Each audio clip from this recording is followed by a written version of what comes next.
Hi friends, welcome to PNK education. Friends, మన KP skill development నుంచి job mela conduct చేస్తున్నారు friends.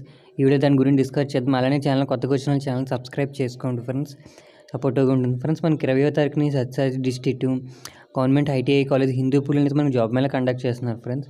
చూసుకుంటే విస్టర్న్ Infocomm manufacturing private limited, smart phone assembling, అలానే testing friends. 50 vacancies ఉన్నాయి. 19,000 CTC mention చేశారు. Food cab free friends. Work location చూసుకుంటే Bengaluru. Education చూసుకుంటే 10th to any degree. Only for female candidates అయితే దీనికి ఎలిజిబుల్ ఫ్రెండ్స్. తర్వాత LMS corporate service private limited India operators friends. 40 vacancies ఉన్నాయి. 13,000 నుంచి 18,000 వరకు శాలరీ మెన్షన్ చేశారు. Transport food per month. Work location Penukonda. 10th inter, degree, ITI, diploma, BTech, mechanical అయితే qualification ఉండాలి friends. Only for male candidates అయితే దీనికి eligible. Interest ఉన్న వాళ్ళైతే జాబ్ మేళలో పార్టిసిపేట్ చేయండి ఫ్రెండ్స్. ఓకే ఫ్రెండ్స్, ఈ వీడియో లైక్ చేయండి, షేర్ చేయండి, సబ్స్క్రైబ్ చేసుకోండి friends. Okay friends, bye friends.